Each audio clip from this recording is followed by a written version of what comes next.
بسم الله الرحمن الرحيم رب أعني على ذكرك وشكرك وحسن عبادتك رب اشرح لي صدري ويسر لي أمري واحلل عقدة من لساني يفقهوا قولي سبحانك لا علم لنا إلا ما علمتنا إنك أنت العليم الحكيم الحمد لله وكفى وسلام على عباده الذين اصطفى أما بعد فأعوذ بالله من الشيطان الرجيم بسم الله الرحمن الرحيم إنا أنزلناه في ليلة القدر وما أدراك ما ليلة القدر ليلة القدر خير من 1000 شهر تنزل الملائكة والروح فيها بإذن ربهم من كل أمر سلام هي حتى مطلع الفجر صدق اللہ العظیم۔ بزرگان محترم اور معزز حاضرین کرام، اللہ رب العزت کا فضل و کرم ہے کہ الحمدللہ آج پوری دنیا بھر کے اندر بہت سارا قرآن کریم پڑھا جا چکا ہے، پڑھا جا رہا ہے اور انشاءاللہ تعالی قیامت تک پڑھا جاتا رہے گا۔ اور قرآن حکیم کا تسلسل سے جو پڑھا جا رہا تھا حصہ وہ اب قریب الختم ہے۔ ایک وقت وہ تھا کہ جب 3 پارے ہوئے تھے 2 دن کے اندر، 1.5 پارہ پڑھنے میں آیا تھا، اور ہم اب یہ سمجھ رہے تھے کہ ابھی تو 27 پارے باقی رہ گئے ہیں۔ 27 پارے کہ ابھی 30 پاروں میں سے 3 ہی پارے ہوئے ہیں اور 27 پارے باقی ہیں، لیکن آج حال یہ ہے کہ 27 پارے الحمدللہ اللہ رب العزت کے فضل و کرم سے مکمل ہو گئے ہیں اور 3 پارے باقی رہ گئے۔ تو کیا تو 3 پارے پڑھے گئے تھے، 27 باقی تھے، اب یہ دیکھتے ہی دیکھتے 27 پارے پڑھنے میں الحمدللہ آ چکے ہیں اور اب 3 پارے باقی رہ گئے ہیں۔ روزانہ آدھا آدھا پارہ اس طریقے سے ہوتے ہوئے آنے والے منگل کے دن انشاءاللہ تعالی پورا قرآن کریم مکمل انشاءاللہ تعالی ہو جائے گا۔ اللہ تبارک و تعالی ہم سب کے، ساری امت مسلمہ کے، بزرگ حضرات کے، بچوں کے، جوانوں کے، مستورات کے، ہمارے ماؤں بہنوں اور بیٹیوں کے، سب کے پڑھنے کو اللہ تعالی قبول فرمائے اور سبھی کو اللہ تعالی بے انتہا اجر و ثواب عطا فرمائے اور سب کو اللہ تبارک و تعالی عمل کی توفیق عطا فرمائے۔ محترم بزرگوں، دوستو، حدیث پاک میں جو بات فرمائی گئی تھی کہ رمضان مبارک کا پہلا حصہ اولہ رحمت و اوسطہ مغفرت، کہ رمضان شریف کا پہلا حصہ اللہ تعالیٰ کی خاص رحمت کا ہے اور دوسرا حصہ یا دوسرا عشرہ یا باقی کے دوسرے 10 دن یعنی 11 سے لے کر 20 تک یہ ایام اللہ تعالیٰ کی جانب سے اپنے بندوں کو خاص طور پر بخشنے اور معاف کرنے کے ہیں، یعنی مغفرت کا عشرہ اس کو قرار دیا گیا ہے۔ پہلے عشرے کو یا پہلے 10 دنوں کو رحمت کا عشرہ قرار دیا گیا اور اس کے بعد والا یعنی اوسطہ مغفرت، اس کا درمیانی حصہ اللہ تعالیٰ کی طرف سے خاص مغفرت کا ہے۔ اب یہ مغفرت والا عشرہ بھی ختم ہو چکا، آج مغرب کی نماز یا اذان سے پہلے پہلے یہ عشرہ مکمل ہو چکا۔ مغرب کا وقت جیسے ہوا یہ تیسرا عشرہ شروع ہوا، جس کے بارے میں حدیث پاک میں فرمایا گیا وَآخِرُهُ عِتْقٌ مِّنَ النَّارِ، اور اس کا آخری حصہ یعنی آخری کے 10 دن جہنم سے چھٹکارے کے ہیں یا آزادی کے ہیں کہ اللہ تعالیٰ کے وہ بندے، ایمان والے وہ بندے کہ جو اپنے گناہوں کی وجہ سے دوزخ کے مستحق ہو گئے تھے، جن کا نام دوزخیوں کی فہرست میں آ چکا تھا، اب ان 10 دنوں میں اللہ تبارک و تعالیٰ اپنے ان بندوں کو کہ جو اپنے گناہ کبیرہ کی وجہ سے دوزخ کے مستحق ہو گئے تھے، ان کو اللہ تبارک و تعالیٰ روزوں کی برکت سے، تراویح کی برکت سے، قرآن حکیم کی تلاوت، ذکر و اذکار، توبہ، استغفار، اللہ تعالیٰ کے سامنے رونا، اللہ تعالیٰ کے سامنے گڑ گڑانا، تہجد پڑھنا اور اللہ تعالیٰ کے سامنے آنسو بہانا، جب یہ اعمال کیے جاتے ہیں تب اللہ تعالیٰ فضل و کرم فرماتے ہیں اور ان کا نام دوزخیوں کی فہرست سے نکال دیتے ہیں، خارج کر دیتے ہیں۔ لہٰذا اب 10 دن باقی رہ گئے ہیں، ان کو غنیمت سمجھ کر اپنا نام اس میں سے نکلوا دینا چاہیے۔ اب ہم کو کیسے معلوم ہو کہ ہمارا نام اس کے اندر ہے، یا کیسے معلوم ہو کہ ہمارا نام اس میں سے نکال دیا گیا یا نہیں نکال دیا گیا؟ اس کا آسان طریقہ یہ ہے کہ انسان اللہ تعالیٰ کے سامنے اپنے زندگی بھر کے جو کچھ گناہ ہو چکے ہیں ان تمام گناہوں کے اوپر اللہ تعالیٰ سے معافی مانگے۔ معافی یا توبہ کہا جاتا ہے، 3 چیزوں کہا جاتا ہے۔ توبہ ہم جو کہتے ہیں نا، تو 3 چیزوں کا نام ہے۔ ایک تو یہ ہے کہ انسان سے جو گناہ ہو گیا ہے اس گناہ پر انسان شرمندہ ہو، اس کو افسوس ہو، اور وہ اللہ تعالیٰ کے سامنے ندامت کا اظہار کرے کہ یا اللہ مجھ سے گناہ نہیں ہونا چاہیے تھا لیکن ہو گیا، میں اس کے اوپر آپ سے سچے دل سے معافی مانگتا ہوں۔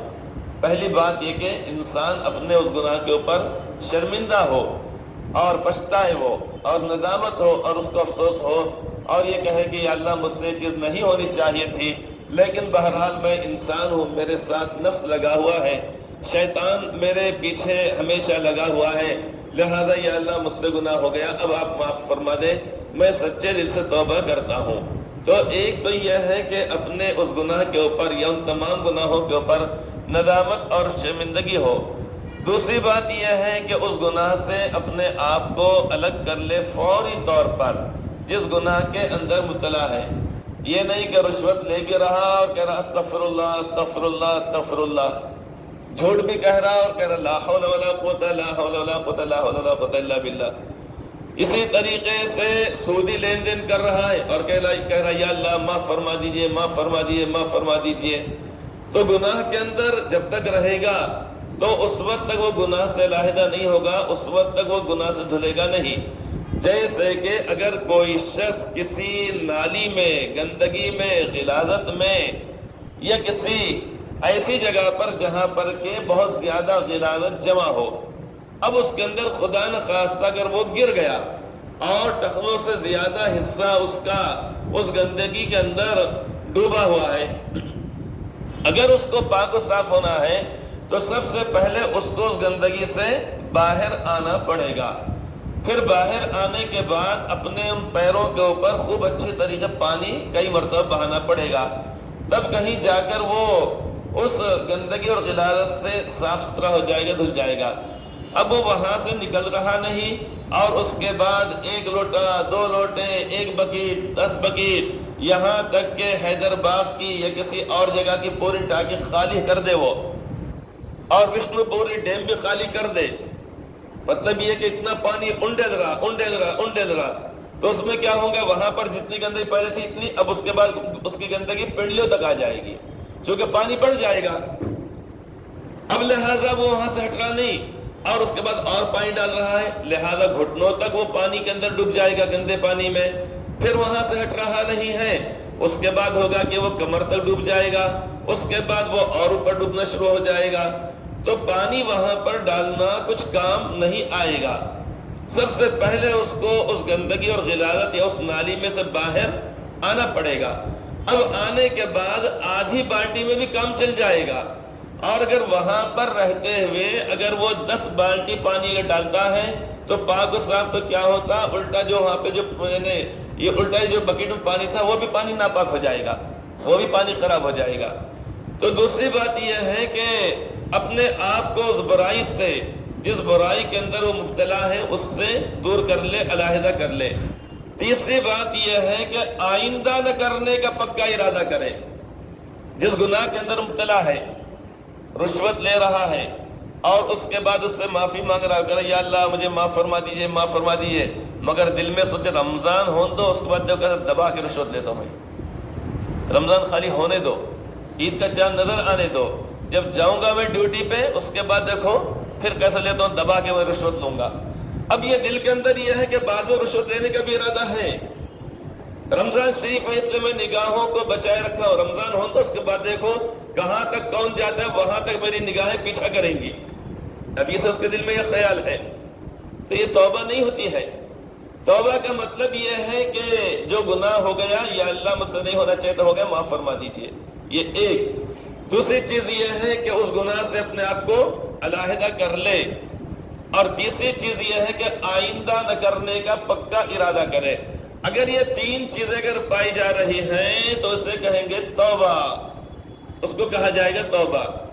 توبہ یہ نہیں ہے کہ نماز جیسے ہی ہوئی سلام پھیر لیے، آہستہ آہستہ اپنے چہرے کے اوپر ہاتھ مار لیے، بس توبہ توبہ توبہ، یوں کرتے نا عورتیں کرتی خاص طور سے، یا اور لوگ کہتے توبہ توبہ۔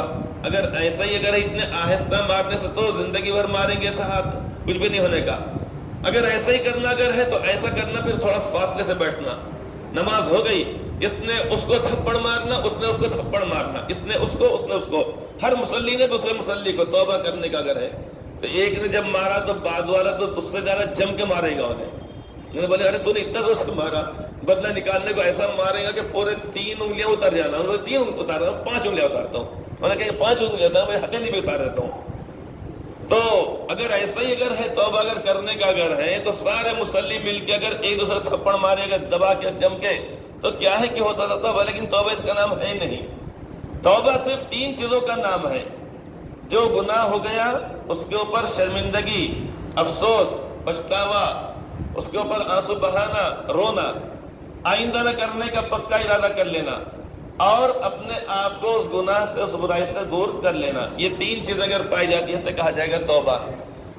تو آج کی رات یہ جو مقدس راتوں میں سے ایک رات ہے جس کے بارے میں قرآن حکیم میں فرمایا گیا انا انزلناہ فی لیلۃ القدر، بے شک ہم نے اس قرآن کریم کو، کون سا قرآن کریم؟ یہ قرآن یہاں جو ہے پوری دنیا کے اندر جو قرآن کریم ہے، تو اللہ تعالیٰ فرماتے ہیں کہ اس قرآن کریم کو یعنی ان پورے 30 پاروں کو ہم نے شب قدر کے اندر اتارا ہے۔ ہم نے 27ویں شب کے اندر، تو رمضان شریف کا مہینہ ہے اور 27ویں شب ہے شب قدر، جیسا کہ بہت ساری احادیث پاک اس تعلق سے ہی ہے کہ وہ 27ویں شب ہی ہے۔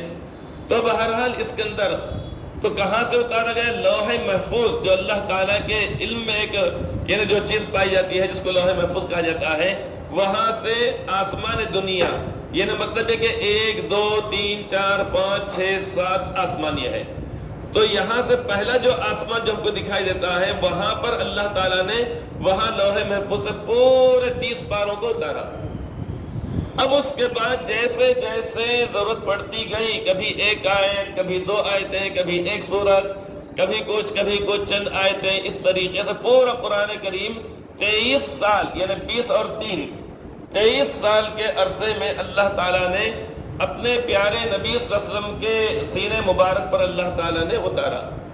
تو 23 سال میں اتارنے کا مطلب یہ، اور پوری یعنی 1 سال یا 1 رات کے اندر اتارنے کا مطلب یہ ہے لوح محفوظ سے آسمان دنیا پر ایک ہی رات میں اتارا گیا، اور وہ شب قدر ہے۔ اور پھر اس کے بعد وہاں سے 23 سال کے عرصے میں تھوڑا تھوڑا قرآن کریم جملہ 23 سال کے طویل عرصے میں اتارا گیا، تاکہ لوگوں کو یاد کرنا، اس پر عمل کرنا، اس کو سمجھنا آسان ہو جائے۔ اب یہ قرآن کریم اللہ رب العزت نے ہم کو عطا فرمایا ہے۔ اب اس کے بارے میں اللہ تعالیٰ نے خود فرمایا انا انزلناہ فی لیلۃ القدر۔ آگے اللہ تعالیٰ فرماتے ہیں وما ادراک ما لیلۃ القدر۔ اللہ کے نبی آپ کیا پہچانتے، آپ جانتے ہیں ما ادراک ما لیلۃ القدر، کہ لیلۃ القدر آخر کیا چیز ہے؟ خود اللہ تعالیٰ خود جواب دیتے ہیں لیلۃ القدر خیر من 1000 شہر، شب قدر 1000 مہینوں سے زیادہ افضل ہے، زیادہ بہتر ہے۔ 1000 مطلب یہ کہ یعنی سال بھر میں 12 مہینے ہوتے ہیں۔ کتنے مہینے ہوتے ہیں؟ 12 مہینے ہوتے ہیں۔ اب 1000 مہینے، جیسا کہ حضرت شیخ الحدیث صاحب علیہ رحمہ لکھا ہے کہ 83 سال اور چند مہینے ہوتے ہیں۔ تو اتنا لمبا عرصہ اگر کوئی شخص اللہ تعالیٰ کی بات کرتا رہے اور ایک پل جھپکنے کے برابر، یعنی آگ جو اس طریقے جو کرتی جھپکنا ہے پل، اتنا بھی اللہ تعالیٰ کی نافرمانی بھی نہیں کرے اور اللہ تعالیٰ کی عبادت اور یاد سے غافل بھی نہ رہے، اتنا بھی نہ رہے، لگاتار 80 سال یعنی عبادت کرتا رہے اور اتنے لمبے عرصے تک عبادت کرتا رہے، تو یہ جو ثواب ملے گا اس سے زیادہ ثواب صرف 1 رات میں عبادت کرنے پر ہے۔ 1 رات میں لیلۃ القدر خیر من 1000 شہر۔ اللہ تعالیٰ فرماتے ہیں کہ شب قدر 1000 مہینوں سے زیادہ افضل ہے۔ کتنی زیادہ افضل ہے یہ ہمارے سمجھ میں نہیں آ سکتی ہے یہ اجر و ثواب، اس لیے اللہ تعالیٰ فرمایا کہ بس اتنا سمجھ لو کہ 1000 مہینوں سے زیادہ افضل ہے شب قدر، یعنی ایک رات میں عبادت کرنا۔ اسی عبادت کے لیے یا اسی شب قدر کی تلاش کے لیے اللہ کے پیارے نبی صلی اللہ علیہ وسلم رمضان مبارک کے آخری عشرے کا اعتکاف فرمایا کرتے تھے، اور آپ نے ایک مرتبہ ارادہ فرمایا کہ صحابہ کرام کو بتلائیں کہ دیکھو شب قدر کب ہے، لیکن دو شخصوں کے اندر بات بڑھتے بڑھتے جھگڑے کی شکل اختیار کر گئی، تو آپ نے فرمایا کہ میں تو آیا تھا تمہیں شب قدر بتلانے کے لیے، لیکن فلاں اور فلاں شخص کے اندر آپس میں بحث و مباحثہ ہو رہا تھا، لہٰذا اس کی تعین مجھ سے اٹھا لی گئی، لہٰذا اب اس کو 21، 23، 25، 27 اور 29ویں شب میں تلاش کرو۔ اب یہ تلاش کرو آپ نے فرمایا، اب آج ہے 21ویں رات، 20 دن پورے ہو گئے الحمدللہ، اور آج کی رات جو شروع ہوئی وہ ہے 21ویں رات۔ اس اعتبار سے یہ آج کی رات شب قدر ہونے کا اس کے اندر امکان ہے۔ کیا ہے؟ امکان ہے، ہو سکتا ہے کہ آج کی رات ہو۔ اگر کوئی شخص اگر آج کی رات اگر جاگ لے، اگر پوری رات اگر عبادت کر لے، تو انشاءاللہ تعالی اس کو 1000 مہینوں سے زیادہ عبادت کرنے کا اجر و ثواب ملے گا۔ تو اللہ کے نبی صلی اللہ علیہ وسلم نے صحابہ کرام سے فرمایا تلاش کرو۔ تلاش کرنے کا مطلب کیا ہوتا؟ کوئی چیز گم ہو جائے، کوئی چیز کھو جائے، تو کہا جاتا ہے گھر میں کوئی چیز کھو جائے اگر، تو باپ اپنے بچوں سے کہتا ہے بیٹے یہ چیز گم ہو گئی، ذرا تلاش کرو، ڈھونڈو۔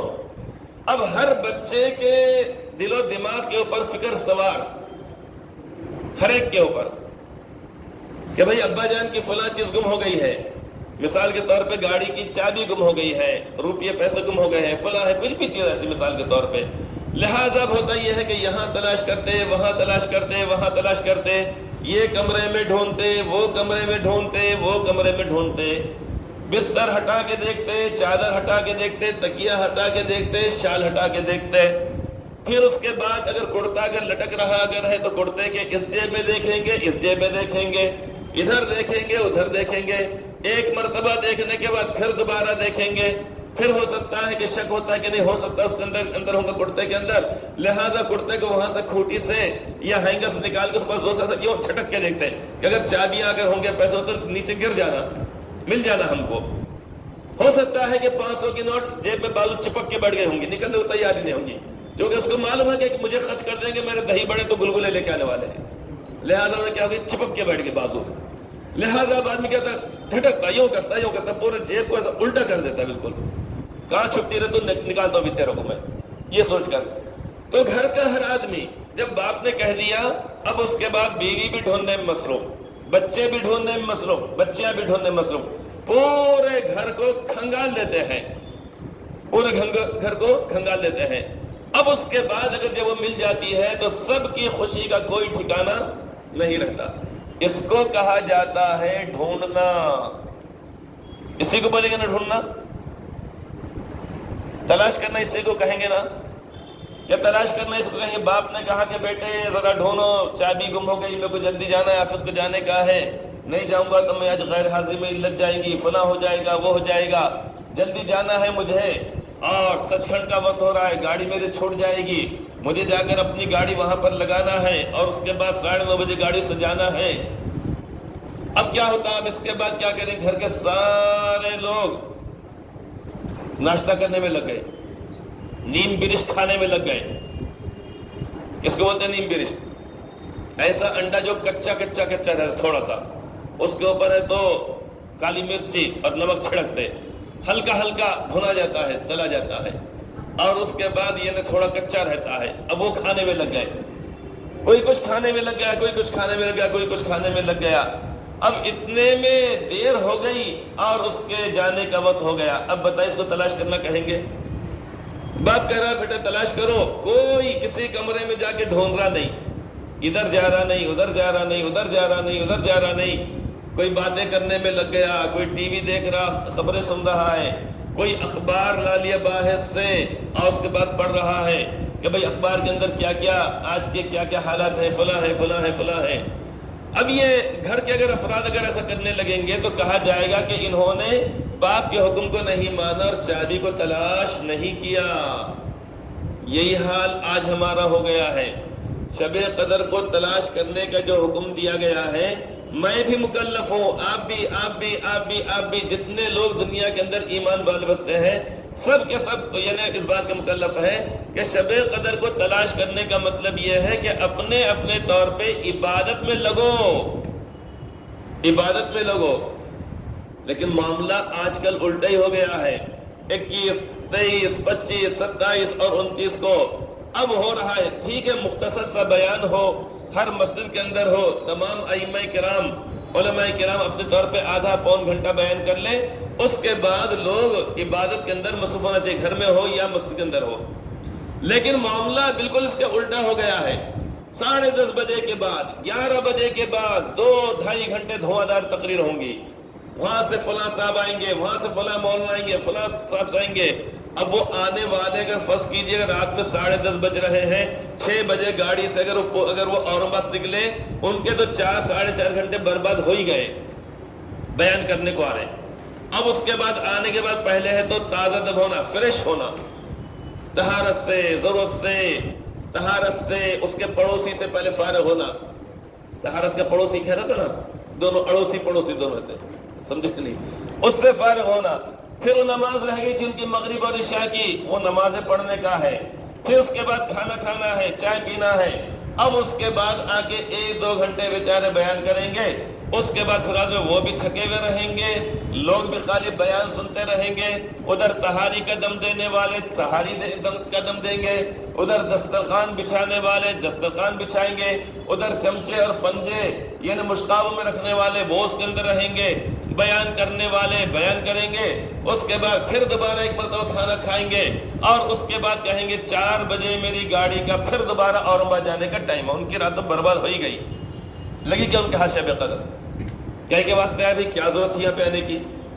شب قدر کوئی آپ کو ڈھونڈ کے دینے والا نہیں ہے، کسی نے جیب میں چھپا کے نہیں رکھا، کسی کے پاس نہیں ہے. قیامت تک پورے دنیا کے قطب ابدال اولیاء اللہ مل کر بھی اگر امت کو شب قدر دینا چاہیں، اگر ڈھونڈ کے نہیں دے سکتے ہیں، دے سکتے ہیں کیا؟ کس کو ڈھونڈنا پڑے گا؟ ہم کو خود کو ڈھونڈنا پڑے گا. اب 21ویں شب میں فلاں مولانا صاحب، 23ویں شب میں فلاں صاحب آئے، 25 میں فلاں صاحب آئے، 27 میں فلاں صاحب آئے، 29 میں فلاں صاحب. لہٰذا وہ آنے والوں کو بھی نہیں ملی، یہاں والوں کو بھی نہیں ملی. خالی تہاریاں ہرے مرچی کے بگار کے کھاتے ہی رہ گئے، بس خالی ہوئی ہری مرچی کے بگار کی تہاری، مزیدار چٹپٹی تہاری، اب وہ کھاتے رہ گئے.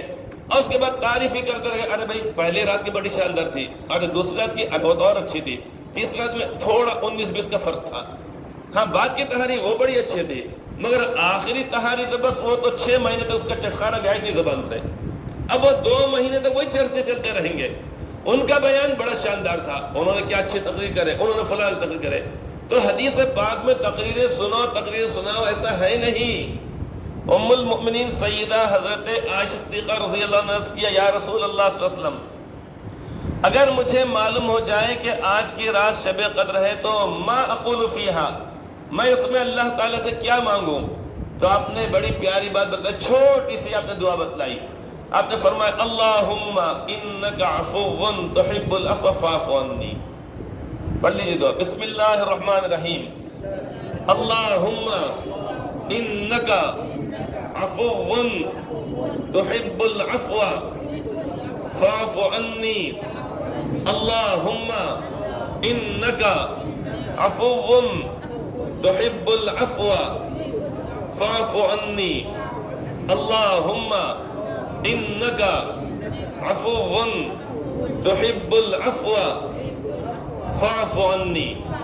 تو یہ دعا اللہ کے نبی صلی اللہ علیہ وسلم نے اپنی زوجہ مطہرہ ام المؤمنین یعنی مسلمانوں کی امی جان ام المؤمنین سیدہ حضرت عائشہ صدیقہ رضی اللہ تعالیٰ عنہ کو ان کے پوچھنے پر آپ نے دعا بتلائی. کتنی چھوٹی، کتنی مختصر دعا ہے، کتنی جامع دعا ہے. ترجمہ اس کا یہ ہے کہ یا اللہ، اللہم ترجمہ کہ یا اللہ، انکا بے شک آپ، عفو معاف کرنے والے ہیں، تحب العفو، یا اللہ آپ معاف کرنے کو پسند فرماتے ہیں، فاعف عنی، تو یا اللہ آپ مجھے معاف فرما دیجئے۔ اب یہ دعا آپ نے بتلائی، تو آج کی اس رات میں اور باقی طاق راتوں کے اندر عبادت ہم کو کرنا ہے، گھر میں کرنا ہے، مسجد میں کرنا اگر ہے تو مسجد کے اوپر کے حصے میں کرنا چاہیے، وہاں کرنا چاہیے۔ سب سے بہتر ہمارے لیے ہمارے اپنے گھر ہوتے ہیں، جہاں پر سکون ہوتا ہے، اطمینان ہوتا ہے، وہاں پر انسان عبادت کرنے کے اندر مصروف ہو جائے۔ کیا عبادت کرے؟ جب تک جی چاہے قرآن کریم پڑھے، جو چاہے پارہ پڑھے، جو چاہے سورہ پڑھے، جب تک جی چاہے کھڑے ہو کر نفل نماز پڑھے، جب طبیعت تھک جائے بیٹھ کر نماز پڑھے، جب تک طبیعت چاہے استغفار کرے، جب طبیعت چاہے دعا کرے، اور جب طبیعت چاہے اگر تھکان ہو رہی ہے تو 10-15 منٹ کے لیے تھوڑا لیٹ جائے، اس کے اندر کوئی گناہ کی بات بھی نہیں ہے۔ لیکن ہمارا عمل یہی ہونا چاہیے کہ یہ پوری رات ہماری عبادت اور بندگی کے اندر گزرنا چاہیے، تبھی اس کو کہا جائے گا شب قدر کو تلاش کرنا، شب قدر کو ڈھونڈنا۔ تو شب قدر کو ڈھونڈنے کا مطلب یہ ہوتا ہے کہ امت کا ہر فرد، ہر شخص، مرد، عورت، بچے، بوڑھے، جوان، اپنے اپنے طور پر اللہ تبارک و تعالیٰ کی عبادت میں، رونے دھونے میں اور اللہ تعالیٰ کو منانے کے اندر مصروف ہو جائے۔ اسی کو کہا جائے گا تلاش کرنا، ورنہ آ کر کوئی تلاش کر دینے والا نہیں ہے۔ کسی نے شب قدر کو چھپا کر رکھا نہیں ہے کہ وہ فلاں صاحب آئیں گے، فلاں عالم دین آئیں گے، انہوں آئیں گے، انہوں آئیں گے۔ کوئی بھی آنے کے بعد کچھ نہیں دینے والا ہے۔ اس سے پہلے 10 سال سے اگر فرض کیجئے کہ سلسلہ اگر چل رہا ہے ڈھونڈنے کا، تلاش ڈھونڈنے کا نہیں، بیانات کا، اور آ کے دھواں دار تقریر کرنے کا، اور اس کے بعد سفر کرنے کا، یہ مقامی طور پر اس طریقے بیانات کا، تو جیسے گزشتہ 10 سال میں نہیں ملی، اگلے 100 سال میں نہیں ملنے والی ہے۔ اس لیے کہ اگر یہ چیز اگر ہوتی تو اللہ کے پیارے نبی صلی اللہ علیہ وسلم فرماتے ہی نہیں تھے کہ اس کو فلاں فلاں فلاں فلاں فلاں رات میں تلاش کرو۔ آپ نے کیا فرمایا؟ تلاش کرو۔ مطلب یہ کہ جب بھی رمضان شریف کا مہینہ آئے تو امت کا ہر فرد، مرد، عورت، بچے، بوڑھے، جوان، سب کے سب مل کر عبادت کریں۔ یہ مطلب ڈھونڈنے کا مطلب یہ ہے کہ ہو سکتا 21 میں ہو سکتا 23 میں ہو سکتا 25 میں ہو سکتا 27 میں اور ہو سکتا 29 میں ہو۔ تو بہتر بات تو یہ ہے کہ پورے عشرے کا اعتکاف کر لیں، اس لیے کہ جو رات میں اگر جس یعنی طاق رات میں ہو جائے گی وہ تو ہم کو مل جائے گی، باقی راتوں میں جاگنا ہمارا اجر و ثواب کا باعث بن جائے گا۔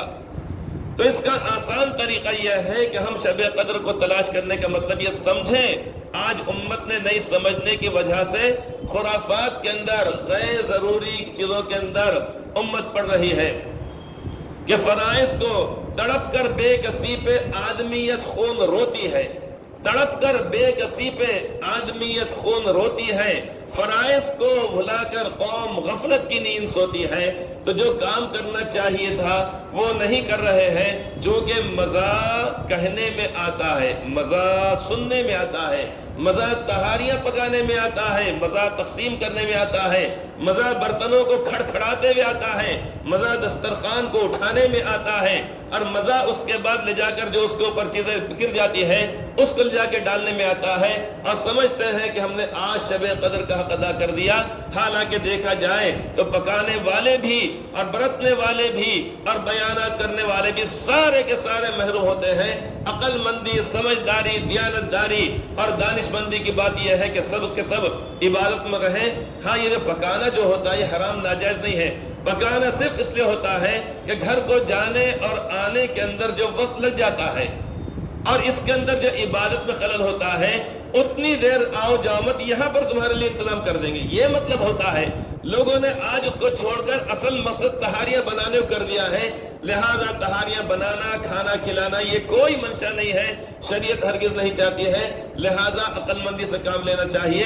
صرف پکانا کھانا اس لیے ہو سکتا ہے کہ اس کے اندر کوئی عبادت کے اندر خلل نہ ہو، اور پوری رات جو عبادت کرنے کا جو حکم دیا گیا ہے وہ متاثر ہونے نہ پائے۔ بس یہی بات آج کرنی تھی، لہذا جہاں پر جو علماء کرام ہیں انہی کے بیانات کو اگر آدھا پون گھنٹہ 10-15 منٹ سن لیا جائے اور اس کے بعد سب لوگ تازہ دم ہو کر طہارت ضروریہ سے فارغ ہو کر چائے وغیرہ پی کر اس کے بعد عبادت کے اندر ان راتوں کے اندر مصروف ہو جائیں تو انشاءاللہ تعالیٰ یہی چیز ہمارے لیے کارآمد ہوگی۔ اللہ تعالیٰ ہم سب کو سمجھنے کی، اپنی عقل سے کام لینے کی اور منشأ نبوی صلی اللہ علیہ وسلم کو سمجھنے کی اور عبادت کو انہماک کے ساتھ کرنے کی اور ان راتوں میں جاگ کر عبادت کرنے کی اللہ تعالیٰ توفیق عطا فرمائے۔ آمین ثم آمین۔ اللہم انت السلام ومنک السلام وإلیک یرجع السلام تبارک ربنا وتعالیت یا ذا الجلال والاکرام۔ اللہم صل علی سیدنا محمد کلما ذکرہ الذاکرون وصل علی محمد کلما غفل عن ذکرہ الغافلون۔ اللہم انک عفو تحب العفو فاعف عنا، اللہم انک عفو تحب العفو فاعف عنا، اللہم انک عفو تحب العفو فاعف عنا۔ یا اللہ فضل فرمائیے، یا اللہ کرم فرمائیے، یا اللہ آپ نے فضل و کرم فرمایا کہ اس طریقے سے یا اللہ آج 20 رمضان شریف ہو گئے ہیں، رحمت کا اور مغفرت کا اشرا بھی اللہ مکمل ہو گیا۔ جیسے قدر کرنی چاہیے تھی یا اللہ ہم نے قدر نہیں کی، یا اللہ معاف فرما دیجئے۔ یا اللہ اب جو یا اللہ جو اشرا جو شروع ہوا ہے جس کے اندر یا اللہ جہنم سے آزاد کیا جاتا ہے، یا اللہ ہم سب کو ساری امت مسلمہ کو دوزخ سے یا اللہ اپنے فضل و کرم سے آزادی عطا فرما دیجئے۔ ایسے کام کی اعمال کی توفیق عطا فرمائیے کہ جس کی وجہ سے دوزخ سے آزادی ہو جائے، اور ان اعمال سے یا اللہ ہماری حفاظت فرمائیے جس کی وجہ سے انسان دوزخ کا مستحق ہوتا ہو، یا اللہ سے حفاظت فرمائیے۔ یا اللہ آپ کے پیارے نبی صلی اللہ علیہ وسلم نے جو فرمایا کہ شب قدر کو طاق راتوں میں تلاش کرو، تو یا اللہ ہم کو عقل سے کام لینے کی، سمجھنے کی، اور اس کے بعد یا اللہ سمجھداری سے یا اللہ ان راتوں میں خوب انہماک کے ساتھ یا اللہ عبادت کی توفیق فرمائیے۔ یا اللہ رسومات سے اور نام و نمود کے کاموں سے اور اسی طرح لا یعنی چیزوں سے، لا یعنی باتوں سے یا اللہ ہم سب کی اور ساری امت مسلمہ کی اللہ حفاظت فرمائیے۔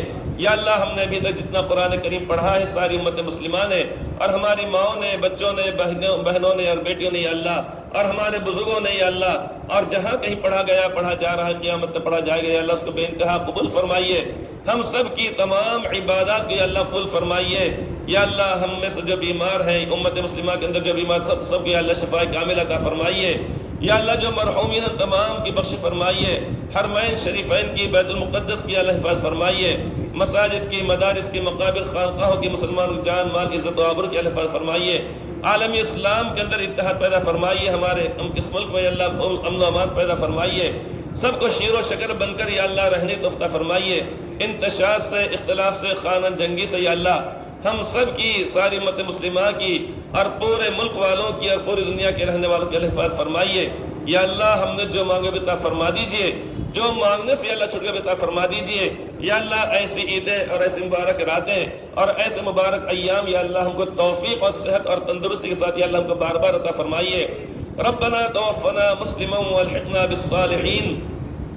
ربنا تقبل منا انك انت السميع العليم وتب علينا انك انت التواب الرحيم وصلى الله تعالى على خير خلقه محمد وعلى آله واصحابه واتباعه اجمعين آمين برحمتك يا ارحم الراحمين۔